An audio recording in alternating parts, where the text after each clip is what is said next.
Sound check, 1, 2, 3.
Good morning, everybody. We'll commence this transportation committee in about 30 seconds. Is that good, Lane?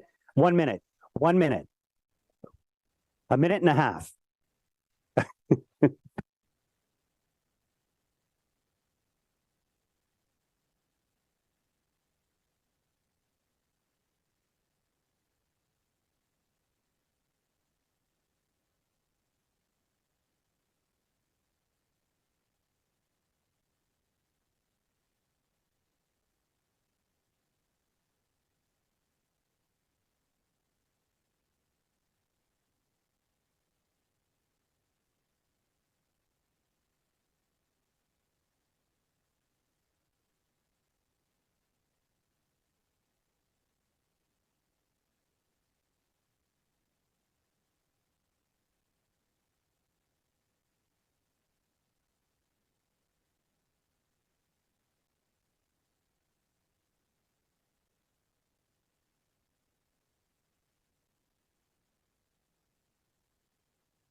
Good morning, everybody.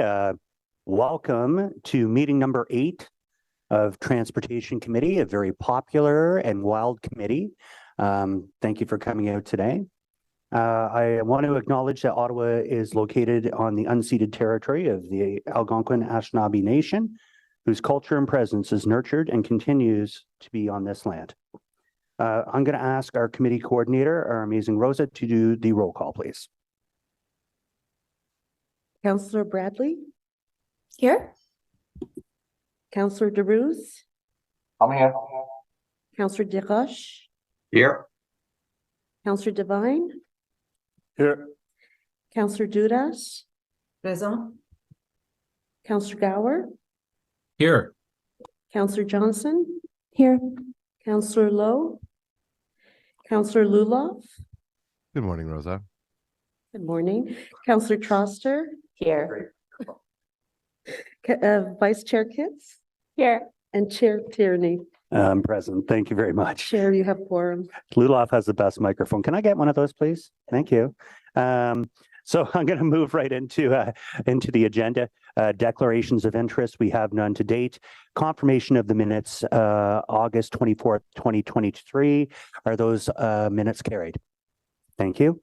Responses to inquiries are in front of us. We have delegations that have signed up for item 4.3, the Queen Elizabeth driveway closure. I think it's only fair that we allow them to speak. So can we lift this and add this to the agenda with the will of the committee? Thank you very much.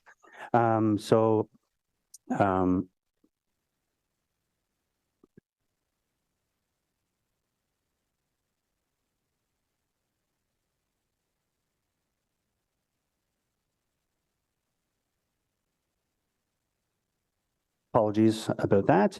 Correspondence, we do have some speakers, like I said, for that item. Let's just go through the rest of the agenda and see what we can clear here first. Item 5.1, status update transportation committee inquiries and motions for the period ending September 19th. Obviously, we have no speakers. We have no delegations. Is this item received? Thank you.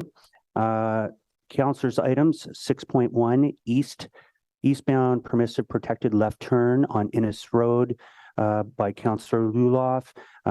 We've been working on this for quite a while. It's a very important file. If there's any member of council wishes to hold this item, please let me know. Seeing none, is this item carried?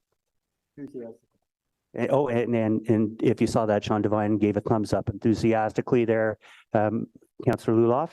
So that is complete. Thank you very much. In-camera items.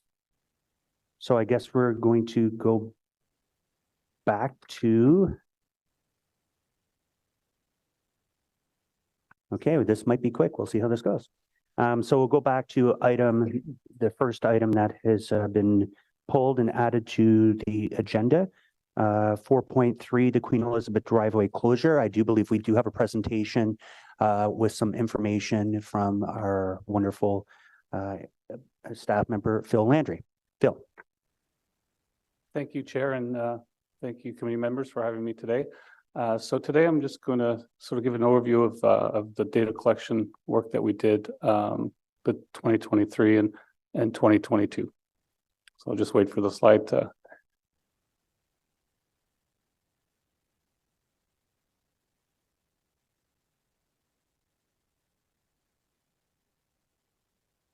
Okay. Well, maybe I'll get started while we're waiting for the technical. I'll just give sort of an overview. So this QED, as you all know, was closed starting in 2020 when the pandemic for active usage, and back in 2020 when the volumes were much lower than up to 65-70% because people were at home. This was something that was fully supported by most of the residents of the city. As time went on in 2021, they moved the closure over to the Colonel By side because there was construction work happening, which would necessitate the closure as well. And then in 2022, once again, they closed the canal, the QED, 24/7 over the summer months. When we heard about that last year, we had some concerns just because we knew traffic volumes were coming up, and it was more concerns in terms of the impact to the community with the additional traffic, because on a regular day, there was about 10,000 vehicles that traveled along that section of road near Fifth Avenue. So what we decided to do was to do some data collection in terms of trying to quantify what those impacts were. So maybe we'll go to the next slide.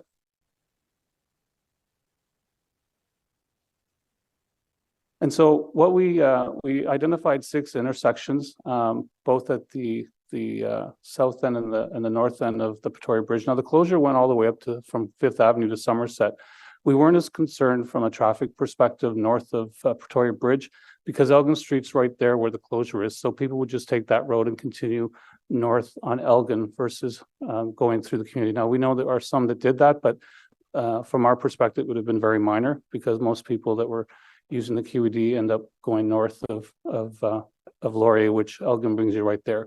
The challenge was south of that, the exit point right at the closure, if you're heading towards downtown, would have been right at Fifth Avenue. So we wanted to collect data at that intersection, O'Connor and Fifth, where we would see a majority of the traffic going, to understand what folks were doing. So maybe we'll go to the next slide. And so what we saw in 2022 was a 56% increase of traffic at O'Connor and Fifth Avenue. Now, O'Connor is a residential street where we'd expect the maximum 1,000 vehicles traveling on that road. at sort of acceptable levels. So as you can see that there was over 1,000 additional vehicles that were on that section of road when the road was closed. Similarly, we saw more traffic at Bank and Fifth, Bank and Isabella. We did see a reduction over the 8-hour period at Pretoria Bridge and at Fifth Avenue, and that was over the the regular 10,000 vehicles we would have normally seen, which is unexpected. People do take alternate routes when roads are closed, and we see that through construction. And 25% doesn't seem like anything abnormal. But again, there still were a lot of people that continue down that, and that was the challenge. Next slide.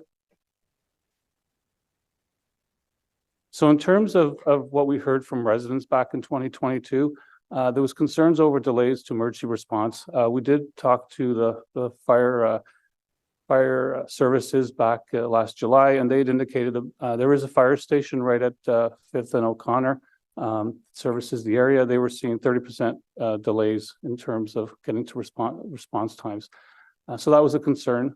We also saw on O'Connor and other streets increased driver speeds, unsafe driving maneuvers. There's a multitude of multi-way stops along O'Connor Street where we've seen people not stopping or slowing down, not coming to a complete stop. This was probably because of some driver frustration because of the congestion and additional traffic in the area. We also saw an increase in tour buses. Tour buses normally go through along the QED as they get towards the core. So those buses, I know there were some that used Lakeside, others went down to Fifth, and then they're traveling through these roads that were really meant to be used by buses. And then there was also the noise pollution and just pollution in general that was a concern to the residents. So next slide. So when we heard this year that the closure was going to reoccur, now there was a change in terms of timing. Instead of the 24/7 like we saw in 2022, it went from 8 a.m. to 8 p.m. So we wanted to collect more data. So we collected the intersections, but we also collected some data along the QED at Patterson Creek. And this was done over a week's period at the end of July. And what we saw on average, this is the numbers on the table here are hourly averages between 8 a.m. and 8 p.m. It sort of fluctuated by time of day. We saw a bit more in the peaks, a bit less in the off peak, but we saw between 1 and 2 cyclists a minute traveling along that corridor. Along QED, and it was about 2/3 on the roadway, 1/3 on the pathway. And similarly, the pedestrians were sort of reversed. There were some that were on the QED and others that the majority were using the pathway. And as we also see is on the weekends, the volumes did go up, which is sort of what we've seen in the past. Historically, the NCC have had their bike days, and we see a lot of people on weekends traveling on those corridors, which isn't any challenge. And frankly, we haven't heard any complaints from residents on those weekends when those things happen. I think it's just because of the weekday volumes that we're seeing on those roads. Next slide.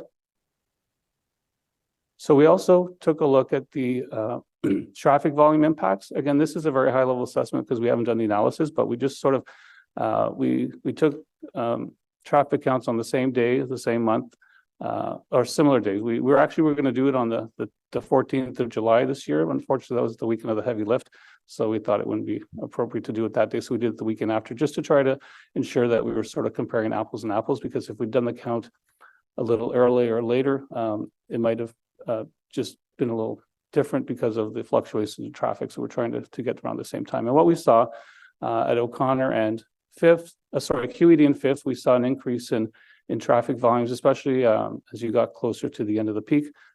We did see a reduction between the 7 to 8 p.m. and then we saw a dramatic reduction once the QED was reopened.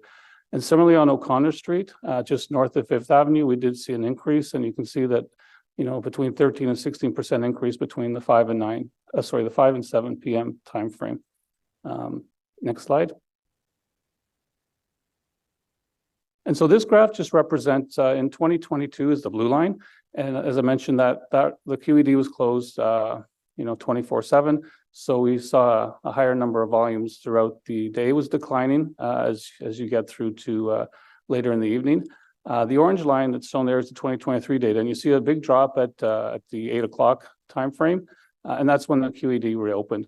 Again, it's about a 60 to 65% reduction when the QED is open, and we would have expected to see that had the QED remained open for the entire time. So, next slide.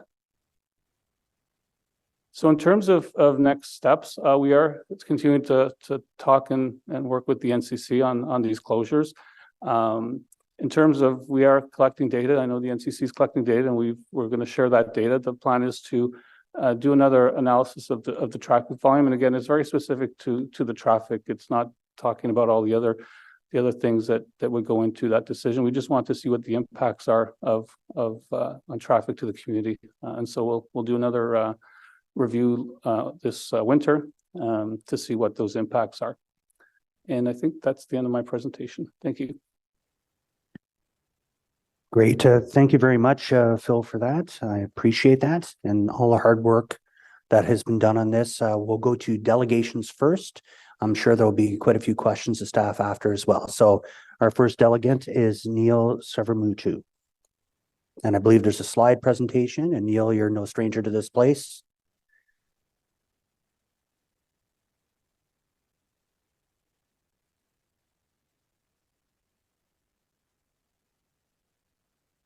Great. Hi, everyone. Thanks for having me here today.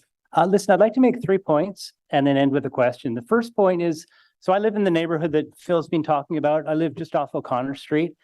And the traffic impact that I've seen, and I'll tell you, I'm out there every day, 3 times a day walking my dog. So, you know, at the start of the program in July, there's no doubt there was a lot of extra cars in the neighborhood. You know, there's a picture on the left that one of my neighbors took. You can see it's just wall-to-wall cars. However, go forward to August, and all of that has evaporated. And, you know, this is exactly what we expect with any detour, right? You know, cars take a few weeks to get used to it, and they're wandering through the local neighborhood, but once they're used to it, they're used to it, and the problem's solved. So that's the impact that I've seen, and I don't believe that the traffic impact on the neighborhood has been particularly significant at all. Next slide, please. So the second point is that the big takeaway that I have from the city data is that active use on the Queen Elizabeth driveway is way over capacity. So I looked at tables 1 and 2 of the documents that were included in that package, and there's about 3,500 daily cyclists and pedestrians going through the QED corridor. Now, 3,500, what the standards are for a multi-use pathway is that the daily capacity of a 3-meter wide multi-use pathway is about 1,500. So 1,500 users a day, those pathways can comfortably manage. Anything more than that, you start getting into conflicts. And I think anyone that's used those pathways knows about those conflicts. I mean, you ride your bike for 100 meters and you have to go on the grass to get around someone, et cetera, et cetera. So those pathways are more than double the capacity that we have. And so that's, you know, not that I'm speaking on behalf of the NCC, but that would make sense for why the NCC feels they need to make the roadway available to active users too. Next slide, please. So the third point I wanted to make is, like, what should this really be about? Like, we're defining this as a closed road, and what is the cost of a closed road? Like, is it worth the cost? That's really the way this whole debate has been defined. But when we think about Queen Elizabeth Driveway, it's probably some of the most precious and valuable real estate in the entire city. So if we had a blank slate, what would we do with it? Would we create a freeway going through there? I don't think so. We would say, what is the best use that we can make of this land for the benefit of the people and for some of the objectives we have, whether it's tourism, whether it's economic development. And so what I've thrown up is just a graphic that was put on social media this summer by a local architect who said, why don't we turn Queen Elizabeth Driveway from the start to the end, why don't we turn it into an urban park? And this is a fantastic idea. And that, you know, that architect had all sorts of ideas about what could be along there and how we could attract tourists and interest. So I would even take it a step further and say, you know, the idea of a urban park is a great one. I would love to see Queen Elizabeth Driveway turned into that. But why don't we even try to make this into a national urban park? So some of you are probably aware that this government and Parks Canada are trying to create 15 urban national parks across the country, recognizing that not everyone can get out to the national parks that are, you know, remote. So we need to bring those national parks to the people. And so and the people are in the cities. So, what I would love to see is the city of Ottawa encouraging the NCC to negotiate with Parks Canada over making this into a national urban park. I mean, Parks Canada would probably throw $20-30 million to turn this into an amazing space, okay? This could become the top tourist destination, maybe in the province. And this is the opportunity we have, and yet we just want to talk about what is the cost to commuters of closing this road. And so I just think we need to think bigger.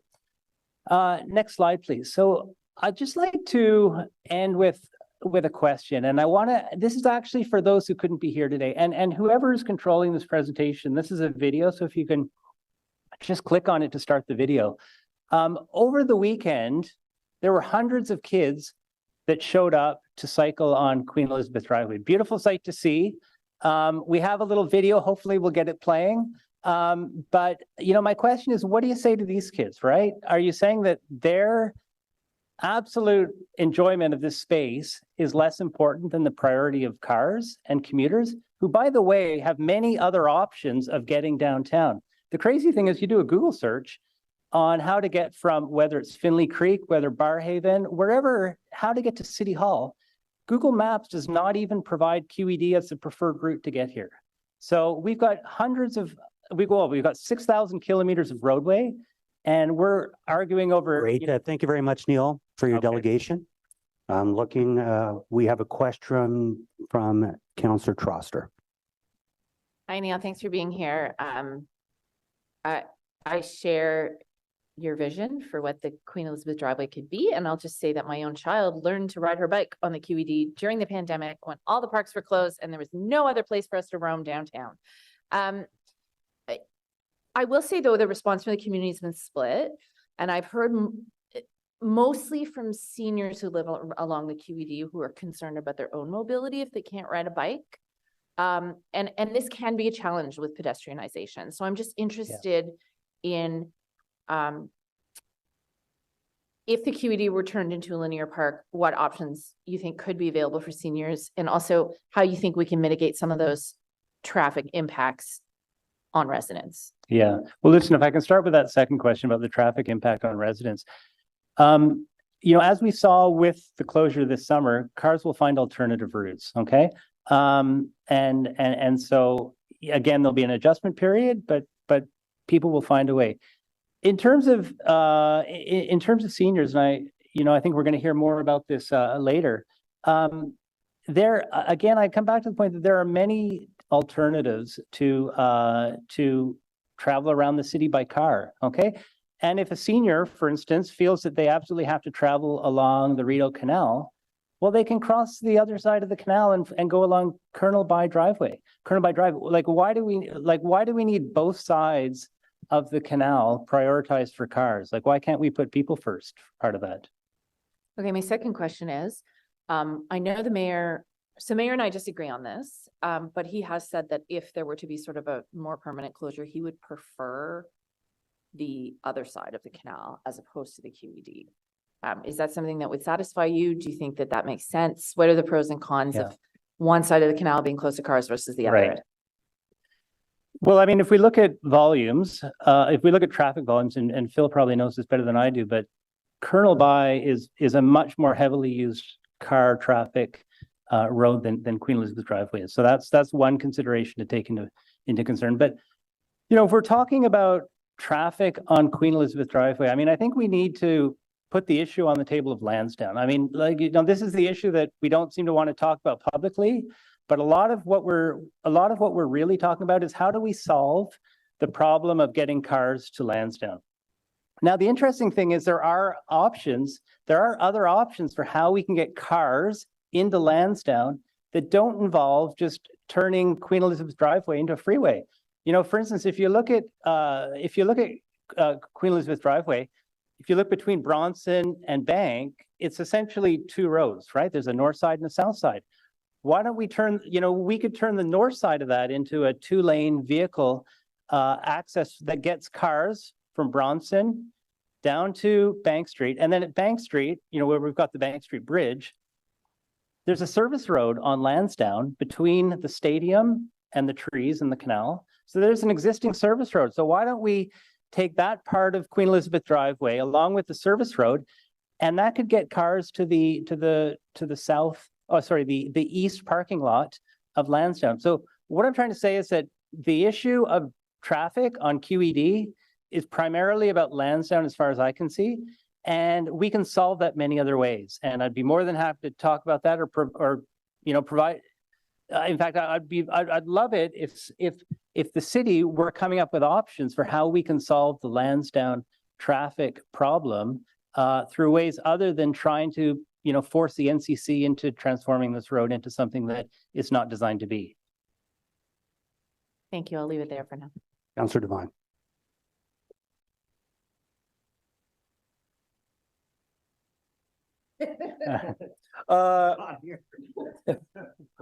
Didn't want to get in the way. Hey, Neil, thank you for coming out and presenting. I just wanted to, I very much appreciate the perspective you're bringing to this, not just as a resident, but as someone who is trying to steer the conversation in a direction to make sure that all avenues are considered. And I'm not going to delve into it here and now, but I definitely want to have more conversations about this. But what I appreciate that you're bringing is the long-term vision, the long-term cost benefit analysis of, as we continue to grow the kind of city that we need to grow to sustain our growth, how do we make the best use of our assets, of our transportation assets and of our public assets? So thank you very much for bringing that conversation to it. I appreciate that you said, I think we got to think big. I remember one of my biggest mentors said, Sean, don't think big, think huge. And I like to entertain that idea.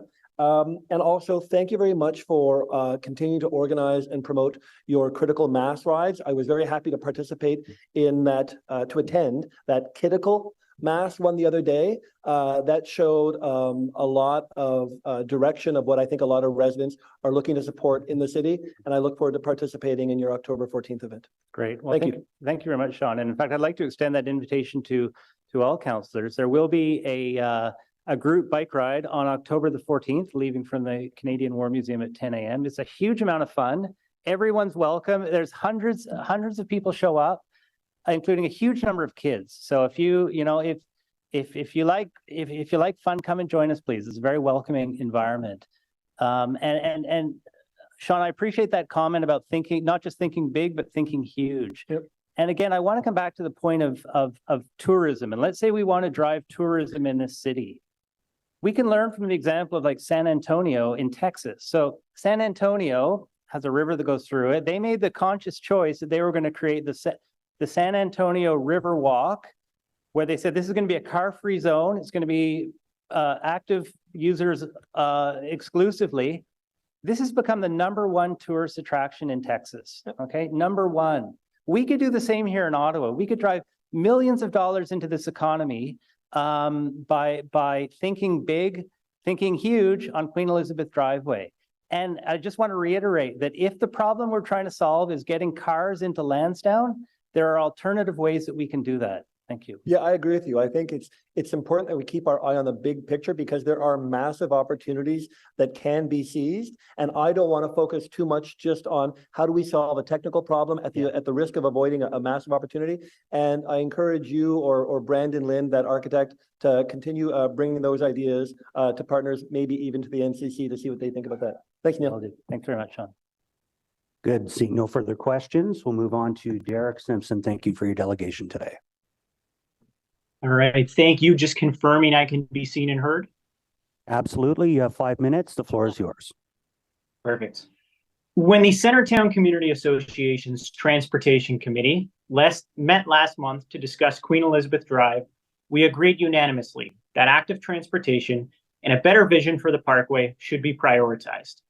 In short, we want Queen Elizabeth Drive to look more like a park. But when putting together my talk for today, there were simply too many ideas from residents to fit into just 5 minutes. So I went about trying to find the #1 reason to invest in Queen Elizabeth Drive. It's not traffic, even though allowing cars on the parkway induces demand and makes traffic worse downtown long-term. It's not sustainability, even though to meet our city's climate change goals, we will have to encourage more active transportation. And it's not even about safety.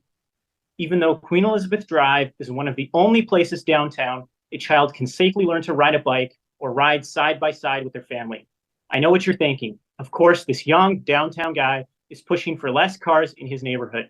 But the number one reason to invest in and prioritize active transportation on Queen Elizabeth Drive is something I'm sure we can all agree on. The need to invest and see returns in our most valuable places. The Rideau Canal is a UNESCO World Heritage Site, one of just 22 in all of Canada. Using a world-class destination for two slow and winding roads is not a smart use for such a valuable and meaningful destination. Reimagining Queen Elizabeth Drive would be good for businesses and the local economy, creating a destination with shops selling food and drinks, outdoor space for performances and festivals, and plenty of tourists. What we are suggesting is not a progressive pipe dream. Cities across Canada are investing in their waterfronts. Let me repeat that a little differently. Building desirable people-first places around waterfronts is the status quo. Montreal, Vancouver, and Halifax have all transformed their cities by prioritizing people at their waterfronts, making their cities more livable and helping the local economy. I ask you today, on behalf of the Centertown Community Association, encourage and invest in our city's most productive places. And on Queen Elizabeth Drive, allow the NCC to enact its vision for our nation's capital. Thank you. Great. Thank you for your delegation. There's questions. Councillor Troster. Hi, Derek. Thanks for being here. And thank you to the Centertown Community Association's Transportation Committee. My question for you is, so Neil brought up the issue of Lansdowne, which I know is kind of the silent sort of factor in a lot of these studies.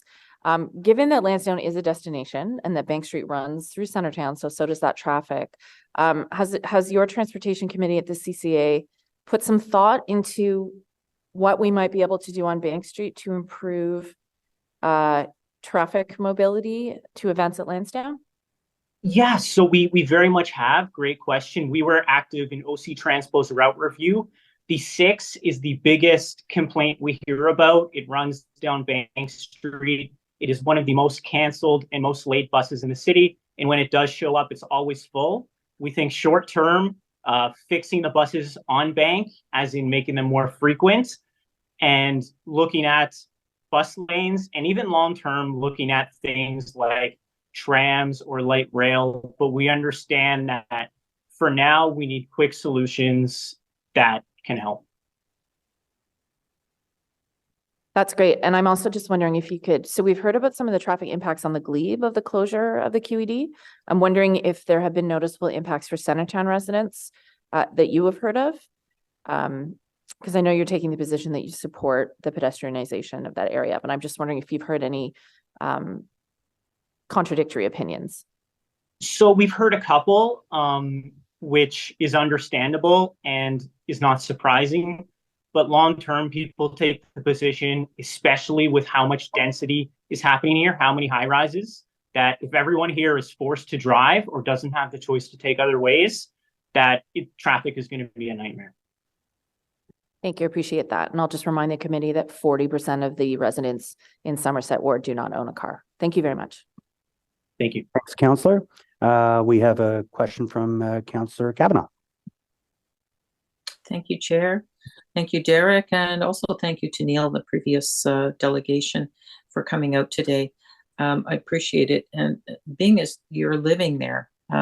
So this doesn't appear to be about people who are living in the area. It appears to be about people who want to come, but they want to come by car.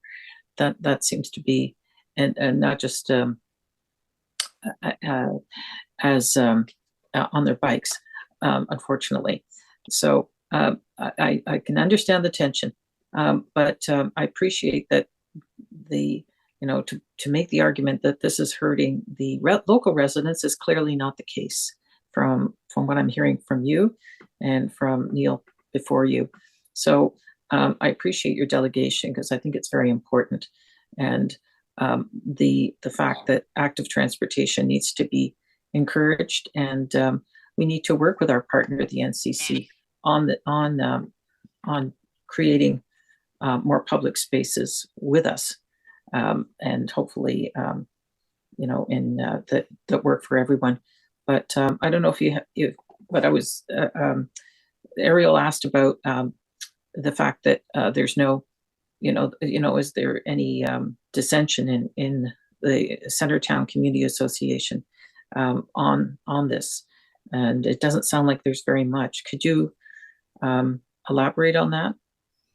Yeah, so we have heard, I think 2 or 3 voices, mainly from seniors who live in the Golden Triangle, who, do like driving and they have a right to drive as they should. But one of our big complaints we hear is there's a huge lack of green space downtown. There's all these big buildings going up, which is good. We need density, we need affordability. But if these people don't have backyards, they need places to go. And Queen Elizabeth Drive is a great opportunity for that. Okay, thank you. Great. Thank you, Councillor. Councillor Gower. Thanks, Chair. Thanks, Derek, for your presentation. There was something you said near the end, and I'll paraphrase it. Essentially was your advice to us here was the city needs to let the NCC do this. And I'm paraphrasing, but I think that was the spirit of it. And we are kind of in a weird position here where it's not up to us letting the NCC do it. It's their property. They can do it. They can do whatever they want. That's kind of the problem is I'm not convinced they've gone out and done the consultation they should be doing. We're having a hearing here where we're airing out some of the issues. We have 3 speakers. There's many more people who I'm sure want to weigh in. Has the NCC reached out specifically to the Centertown Citizens Community Association and asked you specifically for your feedback? What kind of engagement have they had with your group? Yeah, so we met with them about a month ago, just on the plans for the city in general, and we will be meeting with them in the future, I expect, specifically on Queen Elizabeth Drive. So we believe they've done a reasonable job of consultation. And what would you like to see? What would an ideal decision-making process, what kind of consultation from the NCC should it involve? Yeah. So I think definitely talking with community associations, but also talking to residents in general. And I would really like to see as well smaller workshops held. So, get a group of 10 people at a table with an NCC staffer and just hear ideas, hear what's going to happen, because it's too early in the process for us to say exactly what should happen there. We just believe that there's better things possible. Okay, thank you. Thanks, Chair. Great. Thank you, Councillor Gower, and thank you for your delegation today. We'll move on to our final delegate, which is Paul O'Leary.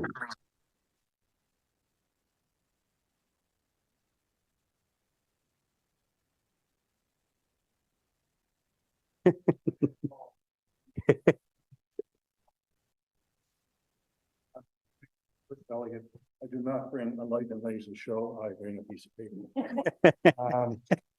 Light and laser blind me. So, I'm sorry. Oh, there we go. Sounds like a MATO meeting. Turn the damn thing on. Okay. I live over here. I drive a car when I can, or use taxis. When the roadway was opened here very recently, I had an appointment, as I do quite often, up at the Civic Hospital region. So I jumped in my car and I drove down here, and there was moderate traffic. This was in the morning. So it was moderate traffic, much of it coming into town. Don't ask me to define moderate. Coming back later in the morning, there was a great deal of traffic still coming up into town. So this is a roadway. It is 2 cars or trucks wide. It's got a yellow line right down the center, and it's a road. I've got a couple of points, if I may. I've just said it's a QED. It's a roadway.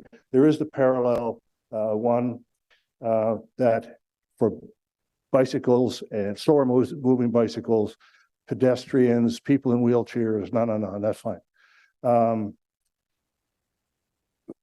Commuters need this road.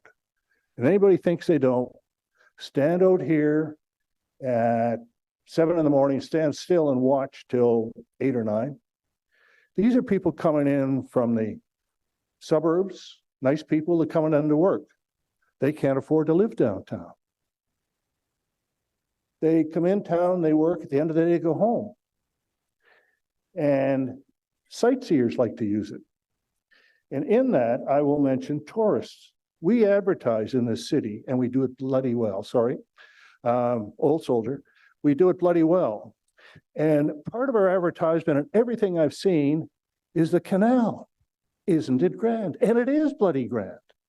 It's lovely to drive or to walk or to bicycle and see it and smell the flowers.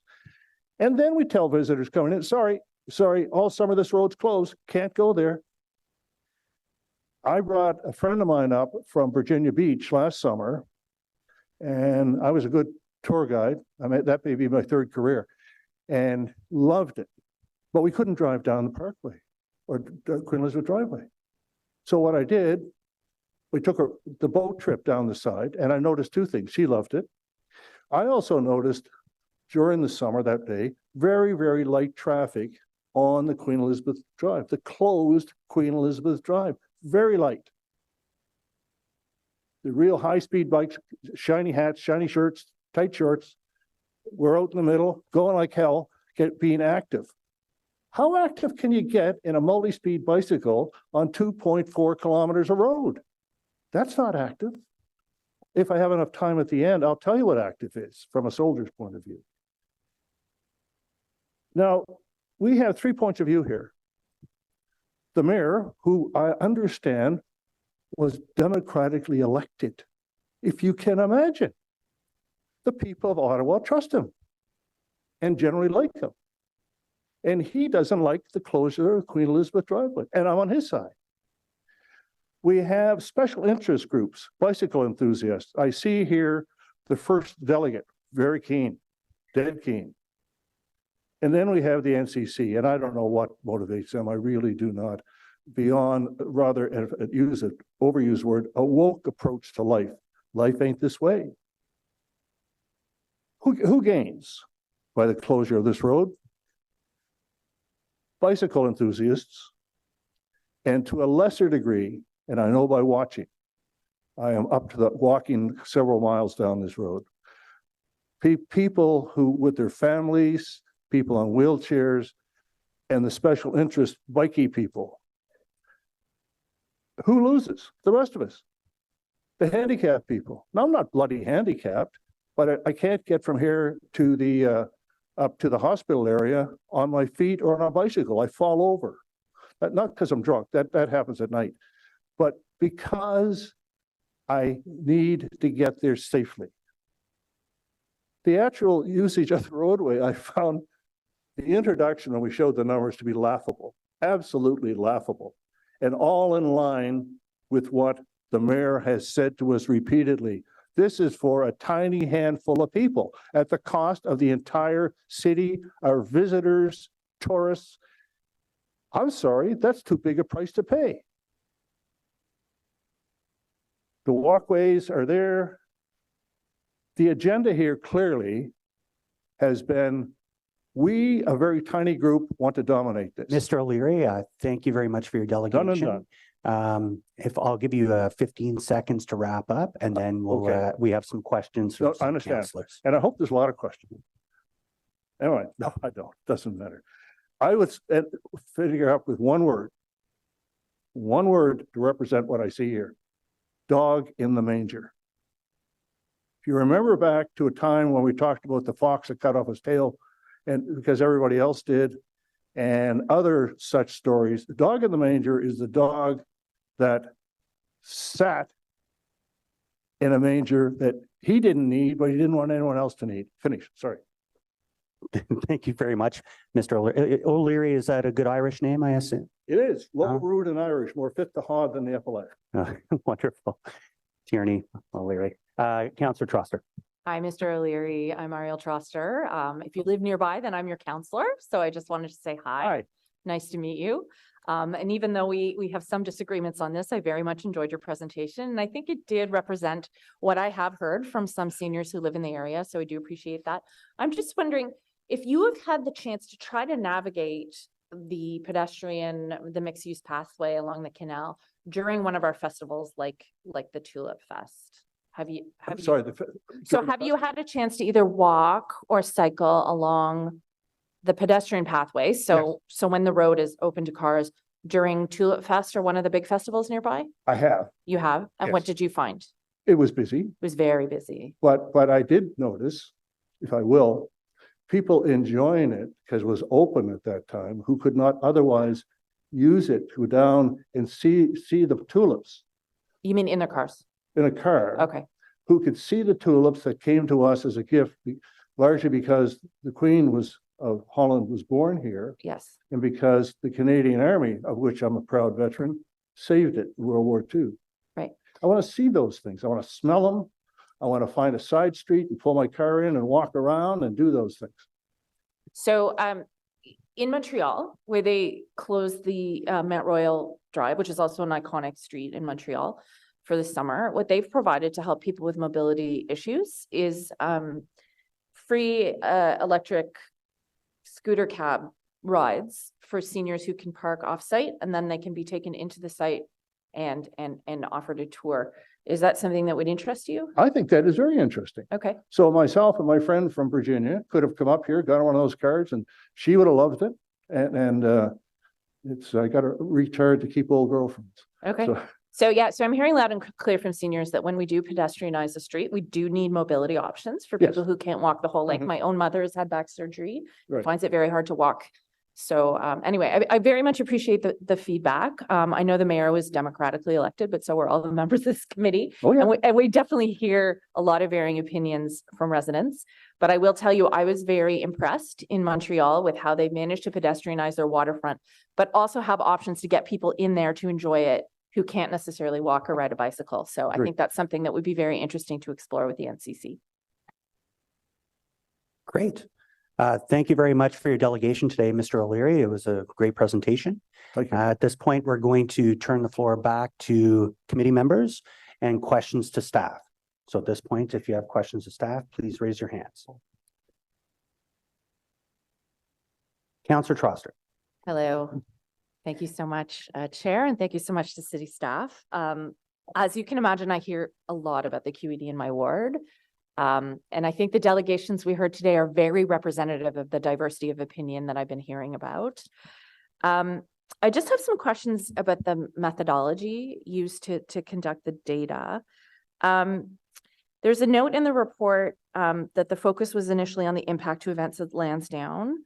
And quite apart from anything going on at Lansdowne, they're definitely the highest volume times. And they're usually times, you know, even if there were cars on the QED, that we would have a reasonable expectation of delay. So did you also account for rush hour in this data? Yeah, the data was collected from in the morning rush hour, the off-peak period, and the PM peak, similar to what we do most of the time, or all the time in terms of traffic. We also looked at sort of the evening until 8 o'clock. We sort of wanted to mirror sort of the when the closure was to see it. So we do see variations in the data in terms of the peak periods, like we would see. So there's more traffic, you know, in the morning and in the afternoon from that perspective. Okay, so this summer there are 103 road construction projects in Somerset Ward, which is a lot of construction detours. So I'm wondering if that was somehow represented in the data, because often when I hear about from residents about the impact of, you know, one particular pedestrian closure, they're also being impacted by all those other construction projects that are going on. So I'm just wondering if that's reflected in this data. Yeah, I mean, the construction in your ward, again, is again north of the Queensway. We focus mainly south of the Queensway, so I don't think the impact would be that great. But you're right in terms of when we close roads for constructions, and then we hear that as well from, you know, residents. We're hearing it now in terms of with the Chamberlain closure and the impact to the streets south of the Queensway, because that's where people are going or want to get to the east. But anyway, so I at the end of the day, I think because of the construction in your ward, it wouldn't have had that big of an impact. And as I mentioned in the presentation, we weren't too concerned from a traffic perspective. Again, this is, you know, the studies that we're doing is all tied to the traffic, and so we didn't believe and didn't hear from residents in terms of in your ward, that the closure of the QED north of Pretoria Bridge was having a big impact. And as I mentioned, Elgin Street's right there, so it's an easy way to go. The challenge south is that, a vehicle and there's a lot of tourists too, because, we heard from that perspective too. And, they have the GPS units, but, if you don't know the town, you sort of start going on these streets and it can become a little problematic. The challenge is where the closure occurred is right at 5th and O'Connor QED. And it's 5th isn't an arterial road. If there'd been an arterial road, then maybe it's a bit more manageable and we'll have the traffic. And that's why when we met with and talked with the NCC, we suggested, let's consider maybe Colonel By, because, and you could go all the way down to Bronson to Pretoria Bridge, so it's a lot longer.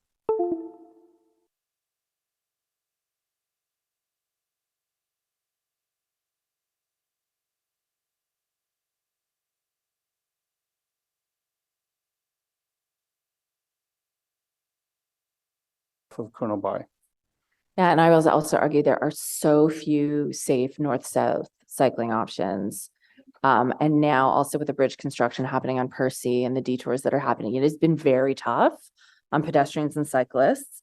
And, the Percy underpass is the safest north-south bike link between Centertown and Glebe. That's closed right now. So I know that a lot of my neighbors are using the QED more. So I know this is a tough piece to tease out, but I will say, the QED is a really essential active transportation link between the ward that I represent and the rest of the city, where we have very few options. I'm terrified. I will never put my bike on Bronson.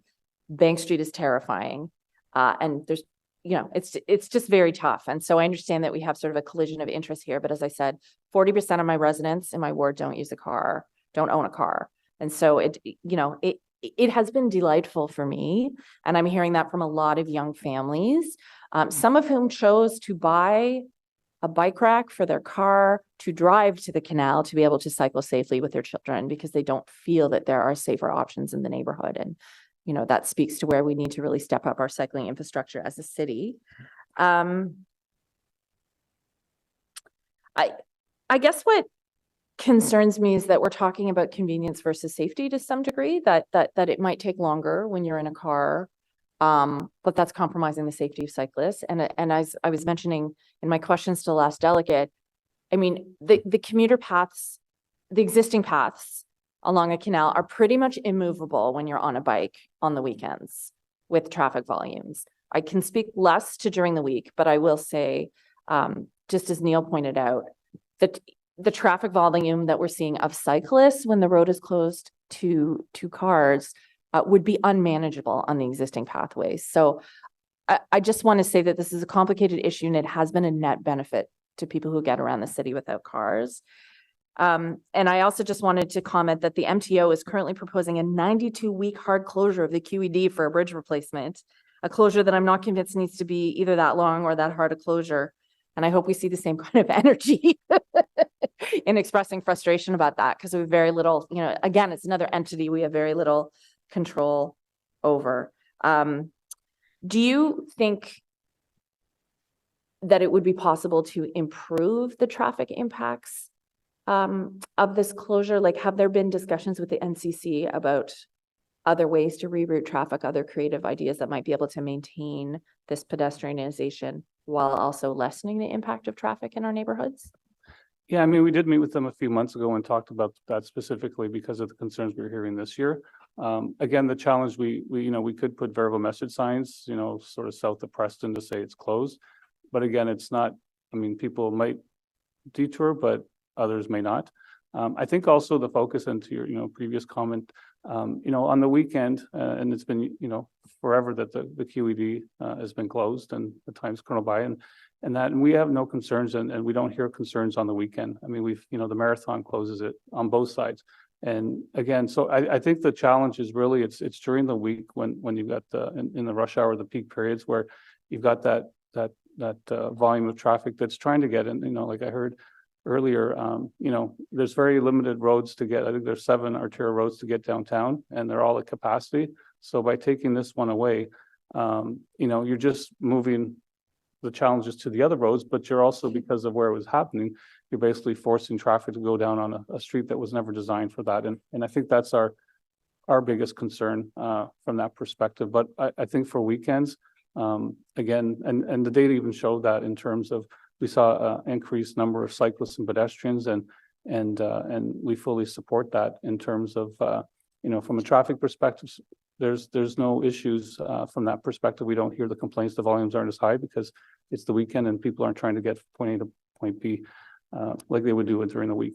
Yeah, and I think this points to a fundamental challenge for those of us who live in Centertown, because we live here and we want mobility in our neighborhood. We want safety for our families. And as Derek from the CCA mentioned, so few people who live in the neighborhood have backyards, have green space at all, have room to roam. And the densification that's happening, I mean, the reason I have a huge balance in my cash in lieu of parkland fund is because we're building towers with no parkland, with no green nearby. So I just want to say, I know that this is a tricky issue, but for the residents who live downtown, it's been enormously valuable to have it pedestrianized. And again, with 103 construction projects happening in the neighborhood, I do think that also impacted the traffic in the neighborhood, and the fact that GPS will tell people to zoom down a different street when a bridge is closed. I noticed on my own street. So I just want to say it's complex. This data is complex. The opinions in the neighborhood are varied. But I really would encourage the city to work with the NCC to try to improve the traffic impacts rather than trying to shut down this seasonal closure, because I do think we can do things to accommodate seniors. We can do things to accommodate traffic in our neighborhoods. And the value of this kind of open green space can't be underestimated for a neighborhood where so few people have a place to go outside. Thank you very much. Thank you very much, Councillor. Next committee member, Councillor Devine. I am not Councillor Plant. Thank you, Chair. Yeah, I appreciate that we're having this conversation. And I very much appreciate that this is a conversation that has a lot of tension to it. And I think we are just in the early phases of a conversation that's going to span many, many years as we work towards solutions that are in the ultimate long-term benefit of a city that is undergoing a lot of change. And I'm only 1 year into the job, but I am easily recognizing that change of any nature brings complaints and brings tension and friction. And sometimes that complaint and friction and tension is because a fundamental flaw is being identified and someone's saying, this is wrong, what you just tried here, the change. It's factually wrong and we have to fix that. And sometimes the complaint and the friction is just it's the natural human outcome and reaction to change. And sometimes we get past that. The questions I wanna ask to staff. So with the data that was reviewed, with all of the with what was studied over the course of this change that the NCC imposed on the closure, do we have any reporting on an increase in collisions as a result of this traffic diversion?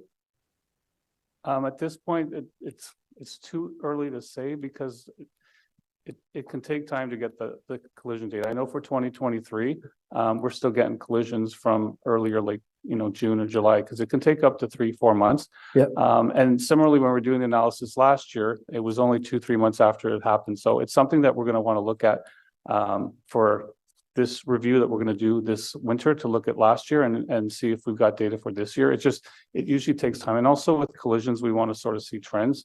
Because collisions are very random. So you could have, no collisions somewhere for 5 years and all of a sudden there's 3 collisions and then there's nothing for 5 years. So we just, we'll get into that. It was just last year when we did our analysis, it was too soon to get a good understanding of from that perspective. We didn't hear or I didn't get any complaints in terms of collisions occurring, but I think the challenge is the risk of a collision occurring is higher now when that traffic is on those local streets, because you've got 2 schools. Now, I'll say the schools were closed when these occur, but there are, there are areas for the kids to play. So they are traveling. That was one of the concerns that some residents had, is just with the additional. So you're just increasing that risk, which then increases the likelihood that a collision might occur. Yeah. Yes, because I'm just trying to measure the difference between problems that are based purely on frustration and problems that are based on an actual hazard. Because you also were mentioning that there's questions about stop compliance. And in my neighborhood, where there's no QED, NCC imposition of anything, it's just a regular old neighborhood, I hear lots of issues about stop compliance.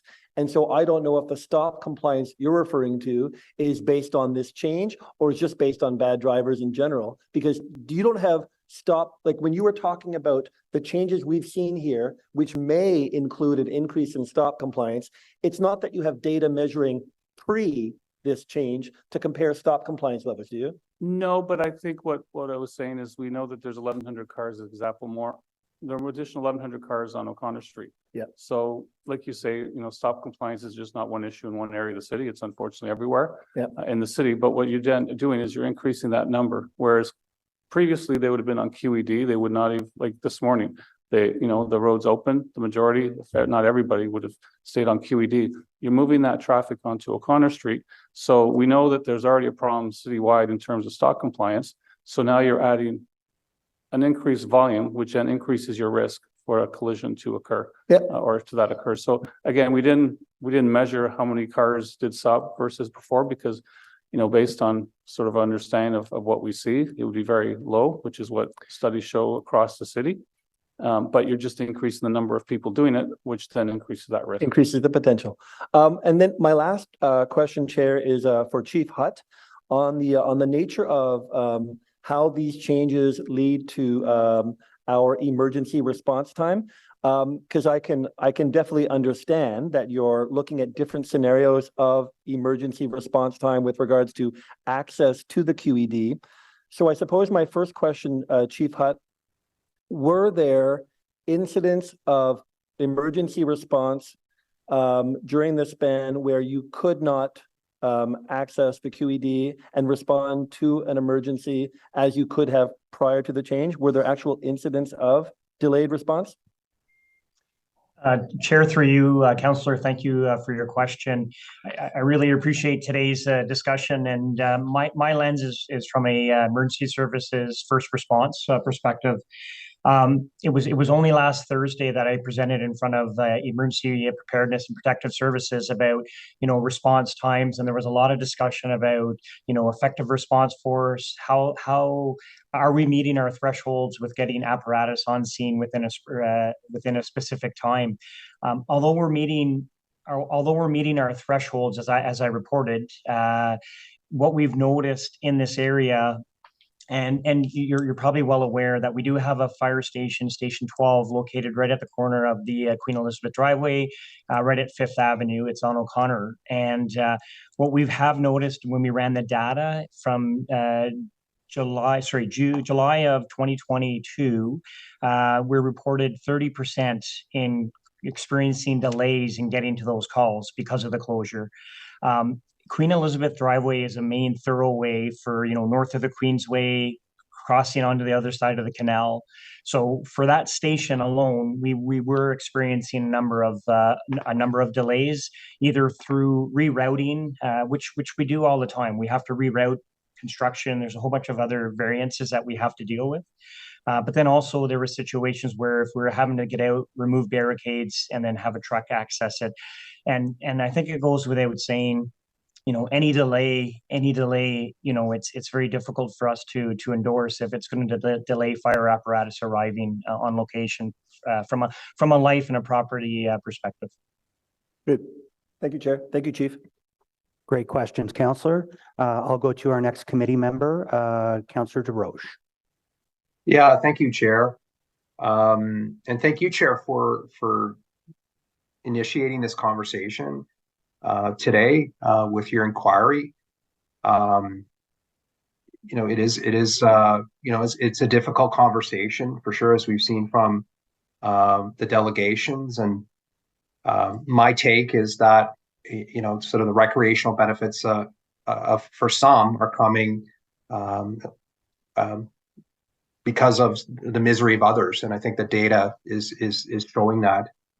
And I find it really difficult to accept when the NCC starts to play municipal government, right? We're doing that today. We have to understand the impacts to the various businesses and the emergency services in the area. And we have that obligation to have consultations and to hear folks on both sides of the issues, which is not the experience when you deal with the National Capital Commission. So again, it troubles me when the NCC plays municipal level of government, and we're at the receiving end of it here today. But I think it's important to see the data. I think it's important to be transparent in terms of the impacts that we're having.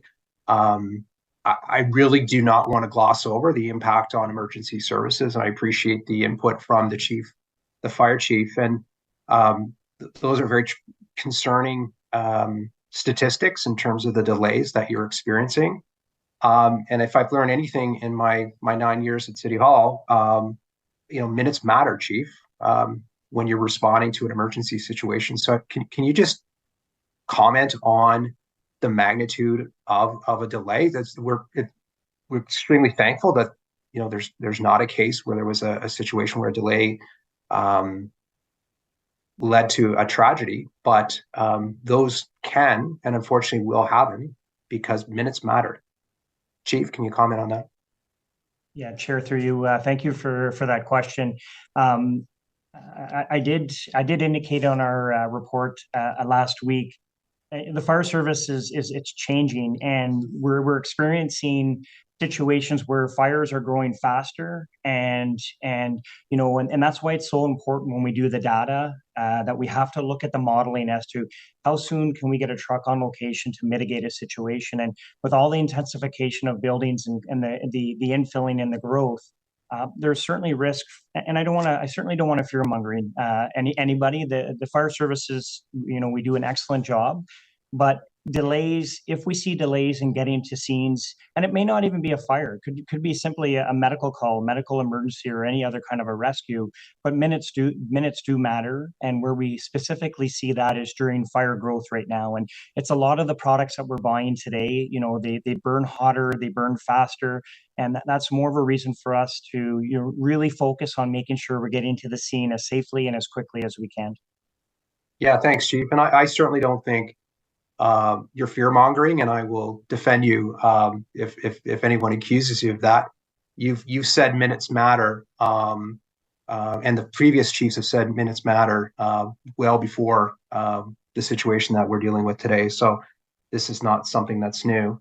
There's been some dialogue and some points brought up on, we just need to come up with a better mitigation plan. And what would that look like for you for a mitigation plan? What, you just park a fire truck on the other side of the river? I mean, to me, we don't have the ability to build another fire station in another neighborhood, and I certainly expect that would not be welcomed by folks. You can't just park a fire truck somewhere else. How do you mitigate your situation?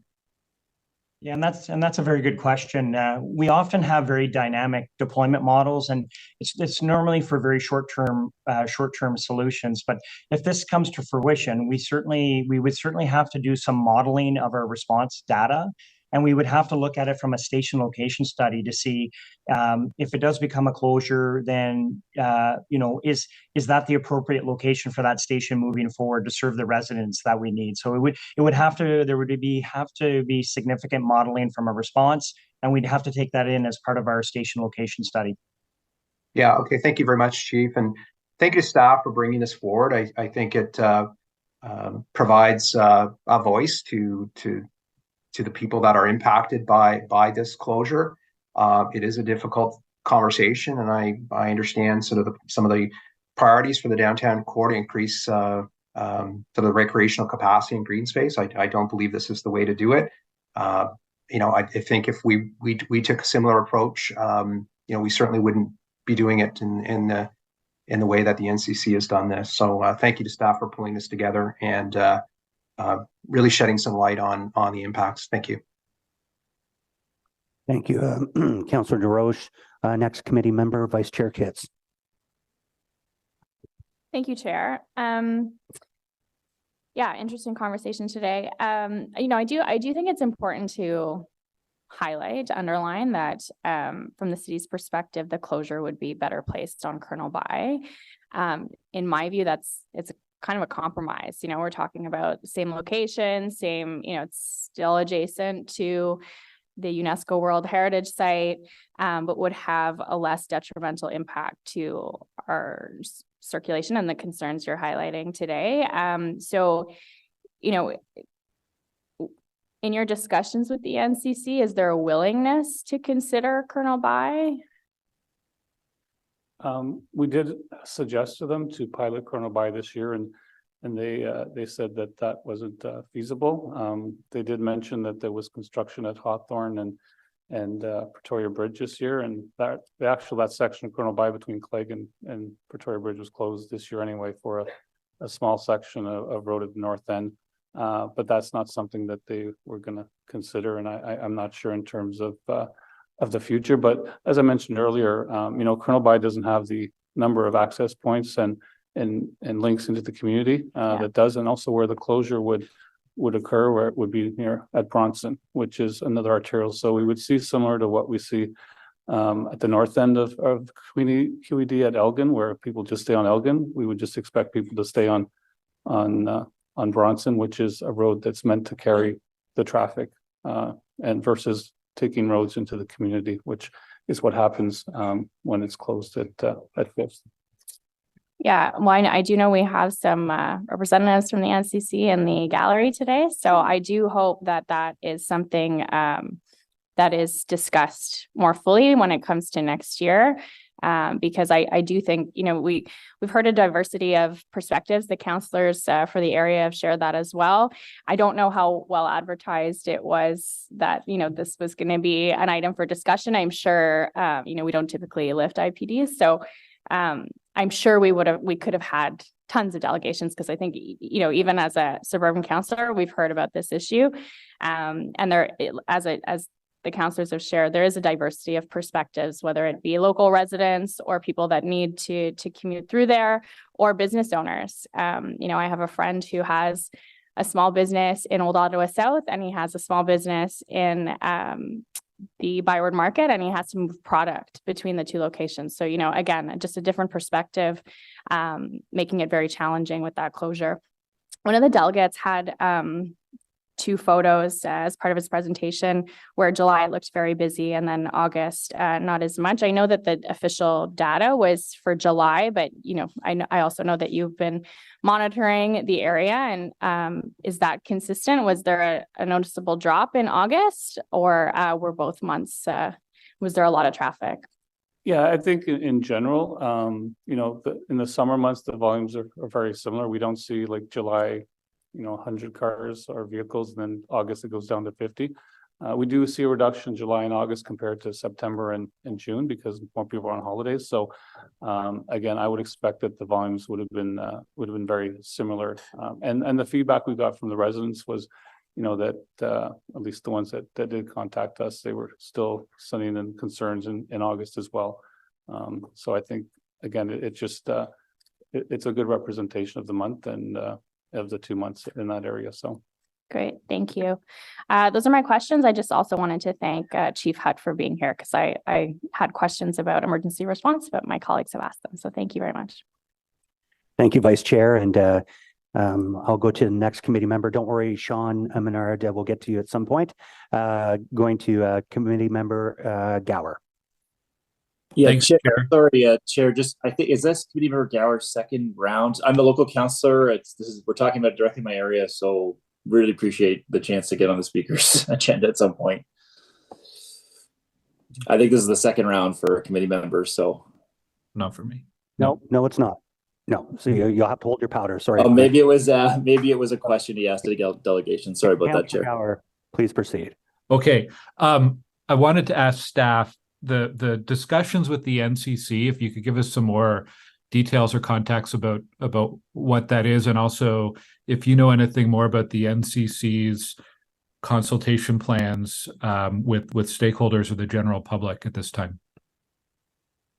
I'm not aware of that. We haven't discussed that in detail in terms of consultation. They've notified in this past spring. They informed us they were looking at closing the road. We did provide them with the report that's been presented today with the recommendation to use Colonel By. And they wrote back saying, like I mentioned earlier, that they were going to proceed with the QED. We had conversations with them and meetings with them past there, and we've agreed to share the data, to work together to see what we can do to try to mitigate the challenges the residents are having. But like I previously mentioned, it's really difficult because where the closure is happening is right in, and it's basically putting people onto the local residential streets. So that's sort of, I would say, the extent of our conversations. Okay, well, thank you. I guess I touched on it before. My concern is about the whole consultation. I mean, at city council, if we're closing a street temporarily, it needs a motion to council to do that. If we were going to do a long-term permanent closure, there would be, I assume, an extensive consultation process. It's not something we do often, but actually I should ask to staff, like if we were to look at closing Montreal Road or something, like a major roadway, do we have a template for what that consultation would look like, or what would that process look like from a municipal perspective? If it was a permanent closure, there is a process that's in place. I mean, I guess the best example would be when there's construction occurs. So, you know, Montreal Road, for example, in Vanier was closed a few years ago because of construction. And I know Infrastructure Services led a very, large consultation to talk to people. I think Karina might be on the line if she wants to add to this. But again, we would go out and, have meetings with residents affected, trying to see. I know as an example, Montreal Road, we heard a lot of feedback and concerns of traffic using secondary streets. So we put in measures to try to, reduce that by moving and putting in measures like at MacArthur and Vanier Park is actually putting a double left turn so the detour traffic was easier to get, because we really want traffic to stay on the arterial roads. So again, we would try to do that. I don't know, Karina, do you want to sort of, if there's anything else from that? But in terms of a closure for a special event, that's the other thing that we do, which maybe be closer to this. We do consultation. The organizers are required to notify the users of the street. And if it's a larger one, then there's usually, we work with public relations and media relations at the city to push that information out well in advance of the closures. Thank you, Phil. Chair, I think Phil covered. Every project is different, every detour is different, and every community is different. So we work with the communities, we work with the ward councillors, we work with the particular situations. We understand that any of our construction projects put pressure on communities when we do detours and we close roads, but we do take into consideration the impacts to the communities, and we take into consideration the balance about moving people around, doing our job, and minimizing the impacts to the residents. I hope that helps. Okay, thank you to both of you. I guess, we should be encouraging the NCC to adopt as robust a process as the city has around temporary or perhaps in the future a permanent road closure. One of the delegations suggested some kind of a workshop process to get stakeholders together. I think that's a great idea. We do have in our official plan that in the future we'd like to reduce the importance of Colonel By and Queen Elizabeth as commuter routes and move towards more active transportation. But I think it's important that you have that dialogue with all sorts of community stakeholders to identify what the potential impacts would be, what the mitigations can be, and have that full consultation. Transit's another thing. I haven't heard a lot of discussion about transit, but I've always seen an opportunity for Queen Elizabeth and Colonel By to be better used for our OC Transpo network. I'll mention one of my pet peeves. I love being able to cycle on the Mecan Parkway in the summer, but it also adds about another 10 or 15 minutes to every commuter on OC Transpo who's not able to use the normal transit use. So we have to understand the impacts and address those. And I encourage the NCC to engage in a more robust engagement process with the city and all the other stakeholders and residents before they make any decisions for next year or long-term plans. Thanks, Chair. Great. Thank you, Councillor. Next committee member, Councillor Lowe. Thank you, Chair. Thank you, Phil, for this for the presentation here. So this is there's no doubt that Queen Elizabeth and then maybe Colonel By in conjunction are fairly important commuting routes for the southern suburbs, whether it's my community, Councillor Hill, Councillor DeRoche's community, and even Manotick. So in one of the other inquiries that were submitted, and Sherry can rule me out of order if I am, but in one of the other inquiries that were submitted, there is an agreement between the city and the NCC for us to maintain those roads in exchange for some lands that we got or something. And you know, the decrease in use can certainly be claimed as the offset in costs. Like there's less of a cost to maintain if we're not using it for part of the year or something. But do you know, it's based on that agreement, I kind of see it as a we're investing all these resources. We repave the road. We light the road. We clear it of snow and everything. Do you see it necessary to perhaps revisit that agreement, given the unilateral decision to kind of restrict that level of traffic?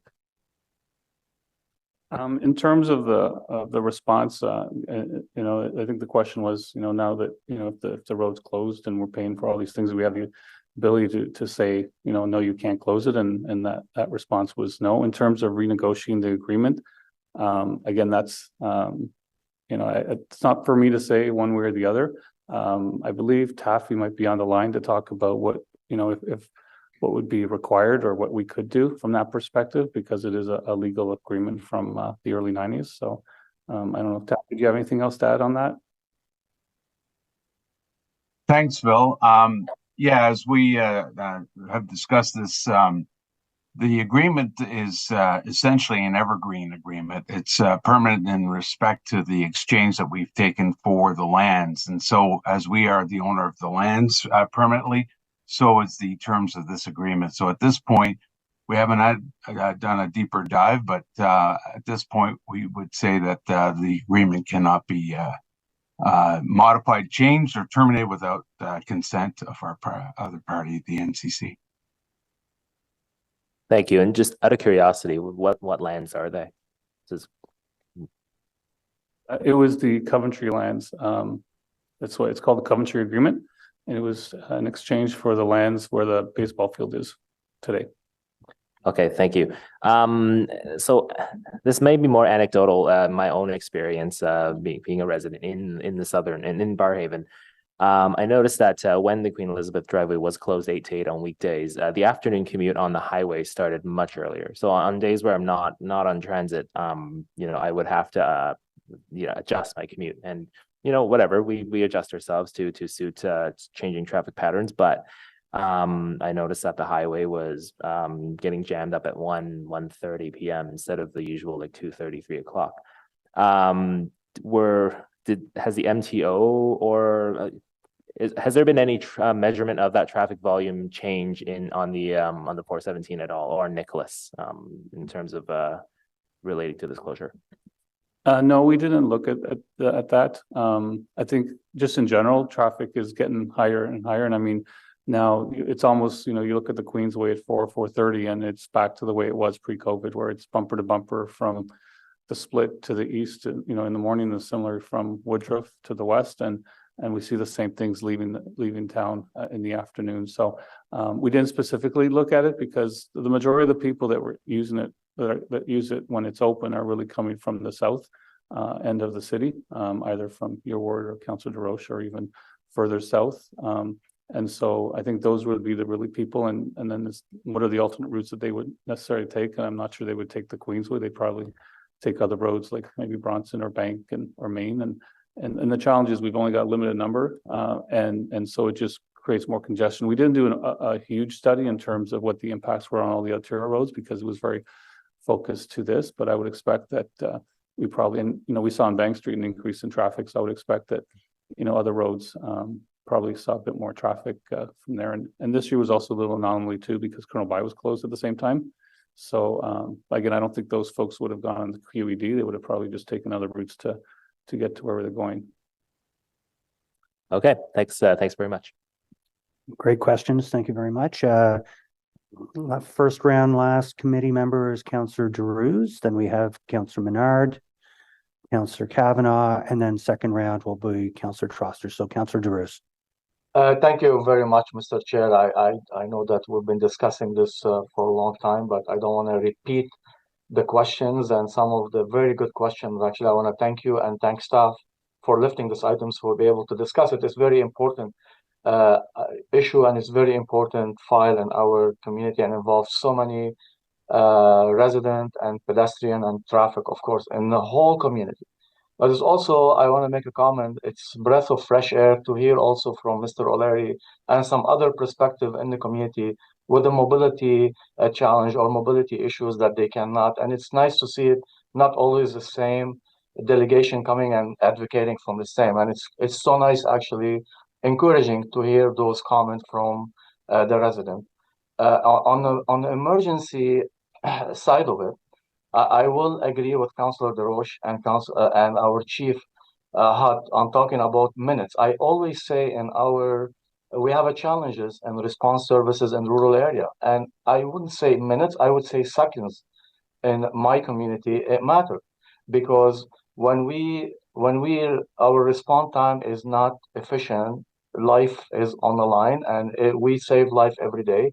And I appreciate the chief comment on this file, but I also have a question, maybe directly to Phil.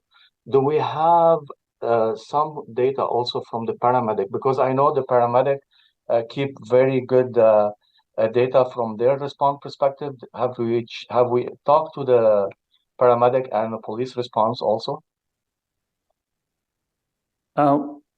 We did talk to them last year. I think the difference between the paramedic and police and fire is that the paramedic are sort of dispersed across the city. They don't, with fire, they've got a fire station right in where the closure is happening.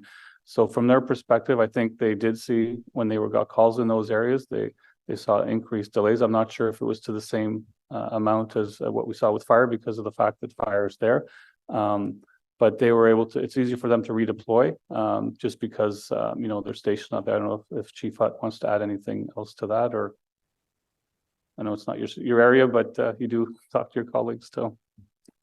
Yeah, thanks. Thanks for that. I think the largest impact is, I think Phil, you mentioned it, is we just have a station situated, and all of a sudden we have a road closure that's, we're talking about permanent. And I think there was a lot of dialogue today about, how can we mitigate that moving forward if it is going to be a long-term or a permanent closure. And I don't think those discussions have occurred. So I can't speak for police or paramedics colleagues, but minutes and seconds do count for what we do. Thank you very much, Chief. And Phil, maybe while you're doing your review, if you can have those discussions, because I understand the paramedic model is different. When you deploy, you have an opportunity to change the route or look at the way that you're going to get there and take the detours and the closure in mind.